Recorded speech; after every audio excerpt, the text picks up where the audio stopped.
বিশ্বাসীরা খবরদার, আমার নবীর কণ্ঠের চাইতে তোমাদের কণ্ঠ বড় করো না। ঘোষণাটা কার? কারণ সাহাবারা আল্লাহ রাসূল সাল্লাল্লাহু আলাইহি ওয়াসাল্লামের চারদিকে এরকম ঘিরে বসে থাকে। এজন্য সাহাবাদেরকে উদ্দেশ্য করে আল্লাহ বললেন, আমার নবীর গলার সাউন্ড যতটুকু তোমাদের সাউন্ড থাকবে অতটুকু বা অতটুকুর চেয়ে কম, এর চেয়ে বড় হওয়া যাবে তাহলে বেয়াদবি হয়ে যাবে। তাহলে কি হয়ে যাবে? বনু তামিম গোত্রের নেতা কে হবে? আল্লাহর হাবিব সাল্লাল্লাহু আলাইহি ওয়াসাল্লাম পরামর্শ করছিলেন। আবু বকর রাদিয়াল্লাহু তাআলা আনহু বললেন, আমার মনে হয় এই লোকটা হইলে ভালো হয়। ওমরে ফারুক বলে, না উনি না, আমার মতে এই লোকটা হইলে ভালো। সাইয়েদনা আবু বকর বললেন, আরে না ওমর, তুমি বুঝো নাই, আমি যার কথা বলেছি সে হলে সবচেয়ে ভালো, তার মধ্যে নেতৃত্বের গুণ আছে। সাইয়েদনা ওমরে ফারুক বলেন, না আপনি বোঝেন নাই, আপনার চেয়ে আমি ভালো বুঝছি, আমি যারে বলেছি সেই হবে নেতা। তর্ক আছে না নাই? এই তর্ক, কথার নাম কথা, কথার পিঠে কথা করতে করতে করতে করতে ওনাদের মধ্যে একটু ঝগড়ার একটা ভাব। বিশ্বনবী বসা, এই ঝগড়া করতে করতে সাউন্ড বড় হয়ে গেছে, এই উনি হবে, উনি বলে না উনি হবে। বিশ্বনবীর কণ্ঠের চাইতে কণ্ঠ উঁচু হয়ে গেল। আরশের উপর থেকে একটা ধমক দিলেন কে?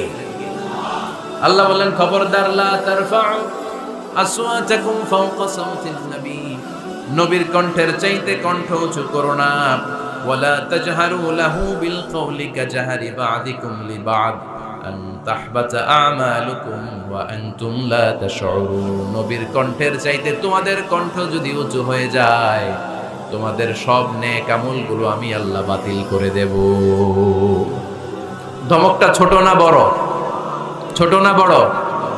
মনোযোগ আছে আপনাদের?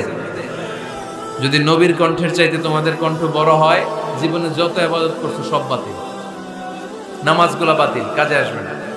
হজ করছো বাতিল, রোজা রেখেছো বাতিল, সব বাতিল। বেয়াদবি করেছো নবীর সাথে, চিল্লায় বলেন ঠিক কিনা? নবীর কণ্ঠের চাইতে নিচু হতে হবে কণ্ঠ। এই আয়াত আসার পরে সাহাবারা তো এমন ভয় পেলেন, এবার নবীর কাছেই কেউ আসেনি। সুবহানাল্লাহ কইবেন না? ভয়ে আসে না, ভয়ে না জানি আমার কণ্ঠ আবার নবীর কণ্ঠের চাইতে উঁচু হয়ে যায়। ওমরে ফারুক রাদিয়াল্লাহু তাআলা আনহু ডানে ঘুরে বায়ে ঘুরে কাছে আসে না। আবু বকর রাদিয়াল্লাহু তাআলা আনহু ডানে ঘুরে বায়ে ঘুরে কাছে আসে না।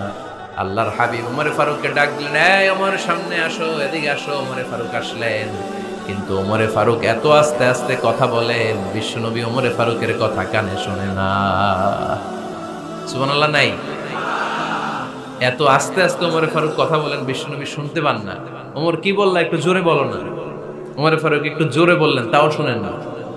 বিশ্বনবী বলেন, আরেকটু সাউন্ড বড় করে বলো, আমি তো শুনি না, জোরে বলো। ভয়, কারণ কণ্ঠ যদি উঁচু হয়ে যায় আমার নবীর কণ্ঠের চাইতে, জীবনের সব ইবাদত শেষ। এজন্য কথা কওয়ার দরকার নেই, ইবাদতগুলো ঠিকঠাক আওয়াজ করে পড়তে হবে আল্লাহু আকবার। তাহলে 2 নাম্বার গাইডলাইন, লা তারফাউ আসওয়াতাকুম ফাওকা সাওতিন নবী, নবীর কণ্ঠের চাইতে কণ্ঠ উঁচু করো না। আপনারা হজ উমরা করেছেন কে কে দেখি? মাশাআল্লাহ, হাত নামান।